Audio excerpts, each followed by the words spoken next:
Hey guys, welcome back to the Introduction to Elixir Part 7. My name is Tensor, and today we're going to continue looking at data abstraction in Elixir. So first, let me just touch on data visibility in Elixir. It's important to note that data is always transparent. This means that a client can always read any information from your structs and any other data type that you create, and that there's not an easy way of preventing that. In other words, encapsulation works rather differently than in a typical object-oriented language. In Elixir, modules are in charge of extracting the data and providing operations to manipulate and query that data, but the data itself is never hidden.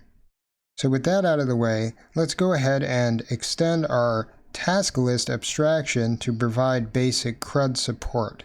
Now we already have the create and read parts of our module sorted with the add task and the get tasks functions respectively. But we want to add support for updating and deleting entries inside of our task list map. To do this, we need to have some way to uniquely identify each of the entries that exists inside of our task list. We want to essentially refactor the task list into a structure and then give each of our entries a specific ID. So what I'm going to do is actually come in here and delete this multi-storage module. And then at the top of the task list, let's go ahead and define a struct. And this struct will contain two keys, a key for the ID and then a key for the entries, which is just a map. So ID by default will start at 0, and we'll make it so that this ID increments as we add entries to our task list. And then the entries, of course, will sit inside of the map. So essentially, we're creating a nested data structure that's going to look something like this. So we have the task list, and the task list has its entries map. And the entries map has the key, which will be the ID of the entry, followed by a map, which will contain a date, ID, and a title. And then the task list will also have the ID field, which will be incremented based on how many entries are in here. So since we have one entry in here, the ID is now 1. And then if we had, say, entry 1 in here, then the ID would increment up to 2, and so on and so forth. Now, before we actually implement our update function, we need to, of course, refactor our current functions and move them away from using the multi-storage module that doesn't exist anymore. And so for our new function, all we really need to do is create a new instance of our task list struct. For the add task function, we need to follow 3 different steps. We first need to set the ID of the entry that's being added. Then we need to add a new entry to the collection, and then finally we need to increment the ID field. So first, let's set the ID for the entry that's being added, and we can do this by taking the entry and then redefining it, calling map.put. We pass in the map that we want to modify, which is the entry itself. Then we pass in the key that we want to modify, which is the ID atom. And then we can take the task list's ID field and put it into our entry. Now that we have the ID inside of the entry that we want to add, we need to modify and put that entry into our task list entries map. And so we can go ahead and create a new entries map by calling map.put on tasklist.entries. We're going to be assigning this entry to tasklist.id, and then we pass in the value, which is just our entry variable that we created up here. And finally, after we've created this entry and then the new entries map, we can go ahead and output a new task list struct by using the cons operator and the task list that's being passed into the function. So we say task list cons. We're changing the entries map to be our new entries map, which we created up here. And then we want to auto increment the ID, so we can just call tasklist.id plus 1. So if we pass in, say, a task list and the current ID of that task list is 1, then it will increment to 2, and then the output will have ID of 2. And then if we pass that in, then it would increment to 3 and so on. Now it's important to keep in mind that this function is working on this heavily nested structure that we've created here. So because we've got the struct on the outside, then we've got this inner map followed by an even further inner map, we need to use the map put function in this way so that we can then modify the task list and then return a new immutable task list. And this is something that you'll find that you're doing quite often when you're working with immutable data structures. Now we can go ahead and implement our getTasks function, and this is actually fairly simple, and it's going to be very similar to what we had before. So before, remember, we took in the task list and then the date that we wanted to find, and then we outputted a list of the entries that contain that given date. We'll take the entries map that's inside of the task list that we're passing into this function, and we'll pipe it into a function called stream.filter. Now stream.filter is very similar to enum.filter or map.filter in that it takes in a predicate function, that is a function that outputs a boolean, and then any of the elements that output a boolean of true get kept inside of the enumerator. So in other words, we're looking for any of the entries where the entry.date is equal to the date that we're passing into this function.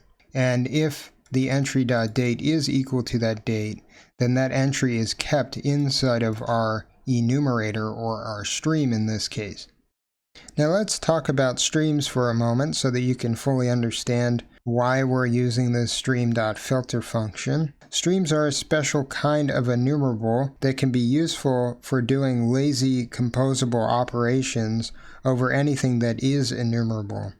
If you look at the stream module itself, you'll see that a lot of the functions inside of it are actually very similar to the enum module. The main advantage of using a stream is the fact that it is lazy, which means that it produces the actual result on demand. So in other words, the stream doesn't actually produce any data until it is needed. So if we create a stream like this, say I put in a list of 1 through 5, and then I call stream.map, and I'm taking each of these values and just multiplying it by itself, you'll see here that we do not actually get back an enumerable where we have the result of calling this function on every element of this list. Instead, we get back this stream data type, which has the enum inside of it, and then the function that we're calling on this enum inside of it as well. And this is essentially just a symbolic data type that stands in the place of the actual computation. We can actually resolve the computation by taking the stream and passing it into, say, enum.toList, which will give us back a list of all of these items multiplied by one another. So we get 1, 4, 9, 16, and 25. Now, the main use of streams is for when you're doing computations that may not send back data when you expect it to come back. Computations, for instance, like reading from a file or reading from a web API, do not always send back data at a given moment when it needs to be computed. And so streams are essentially just asynchronous enumerables. This is why we're actually using the enum_map function to take the stream object that we're getting back from stream.filter and then convert it into a list, which we can then send back to the user. So now we've gone in and re-implemented our create function and our two read functions. Let's go ahead and create our update function. With our update function, we need to ask how our update function is going to be used, and there are really two possible options in this particular implementation. We could create a function that will accept an ID for a value for an entry, and then an updater lambda function, and then this will work in a way that's similar to map.update in that the lambda will receive the original entry and then it will return the modified version of that entry. The other way that we could implement this is by creating a function that will accept the entry map, and then if an entry with the same ID exists in the entries map, it will then be replaced by our new entry. For this implementation, I'm going to go with the first implementation. So we're going to pass in the ID value for the entry that we want to change, and then an updater lambda. So our update function will be called update task. It'll take in the task list, it'll then take in the entry ID, and then it will take in our update function. Now remember, we're just updating the entries map inside of our task list by changing a piece of data that's already in there. So we can use map.fetch to go ahead and fetch the entry ID inside of our task list.entries map. And of course, because we want to deal with a potential case where we do not actually get back the entry that we're looking for, we can use the case construct. So if we get back an error atom from calling map.fetch, then we just want to return the original task list which is being passed into the update task function.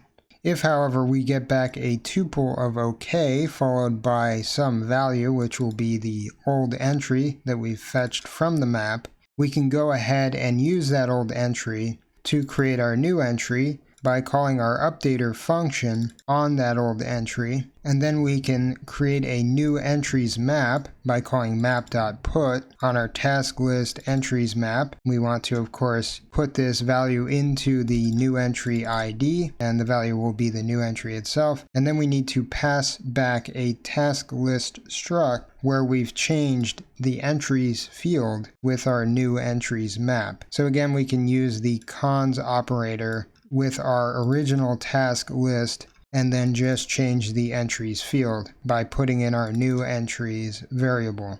The function will work quite fine, but because we never really specified the type of data that the updater function can return, we could potentially corrupt our entire structure because the user could pass in a lambda that doesn't return the appropriate data type. To fix this, we can go ahead and use pattern matching, and we can create another function called update task, this time of arity2. This will allow us to verify that the new entry that we're passing in is indeed a map. So we can go ahead and take in the task list, then check to see that new entry is a map, and then we can use this data to call to our update task of arity3 function with the task list, the new entry ID, and then a function which will be our updater function. We have the old entry, which would be the argument here, and since we don't really care about the old entry, we can just put an underscore, and then we just want to return the new entry. And so this would actually update the value inside of our structure. So now let's go ahead and actually use our new task list module. So I'm going to create a variable called task list. I'm going to call tasklist.new first, then pipe that into tasklist.addTask, and I'll put a map in here with date, title, and then I'll pipe that into another tasklist.addTask, and again this will be a map with date and title, and then finally we'll have our third task, which will be added with another add task call. And you can see here that we get back a task list where we have our entries field and then the ID field. We can go ahead and take this task list variable and update one of the fields inside of it. Specifically, I'm going to update the field ID of 0, which is this field here. So I'm just going to pipe task list into tasklist.updateTask and then pass in a new date and a new title, and then pass in the ID of the entry that I want to update. And you can see here that we do indeed get back a new task list struct, and for ID 0 we have a new date and a new title. Inside of this update task function, we've just performed a pretty deep update of an immutable hierarchy. So this is the size of our task list structure, and we've updated one entry inside of multiple structures. When you work with immutable data structures like this, specifically highly nested immutable data like this, You can't directly modify a part of it, especially if that part resides deeply in the tree. Instead, you actually have to walk down the tree to the particular part that needs to be modified and then transform it, as well as all of its ancestors. The result is a copy of the entire model, in this case our task list. Now, of course, our two versions of the task list will share memory. Now imagine we have a list of entries like this, and we want to be able to add all of these entries to a new task list object. To facilitate this, we can go ahead and modify our new function and make it so that we can pass in an optional parameter that will iteratively build our to-do list with these entries. So we can change this new function into a function that takes in one argument, and that argument will be an optional argument. If we pass it in, we'll bind it to the entries variable. Otherwise, it'll just be an empty list. Inside of this new function, we can simply call enumReduce. We pass in our entries, and what we want to do is reduce our entries into a single task list instance. So enumReduce takes in the collection that you want to modify, or the enumeration, and then you put in the first value of the accumulator, which in this case is just an empty task list. And then we have a function, and this function will then essentially create our task list by adding each entry into it iteratively. So we go through, we take an entry from our entries list, and then we take the accumulator, which starts out as task list, and then we call add task with our task list here, and then the entry. And so this uses this to update the task list data structure, and then we would do that over and over again for each of the entries inside of our list. Let's go ahead and put these entries into our IEX terminal, and then we can go ahead and pipe our entries into our task list.new function like this. And as you can see, it creates a new instance of the task list with these three entries inside of it. Alright guys, well I hope you enjoyed this tutorial. If you did, feel free to like and subscribe. If you have any questions or comments, feel free to leave them in the box below. And if you want to continue to get updates on this particular series or any of my other series, go ahead and click that notification bell. If you dislike this video, then by all means downvote it as much as you like. Have a good night.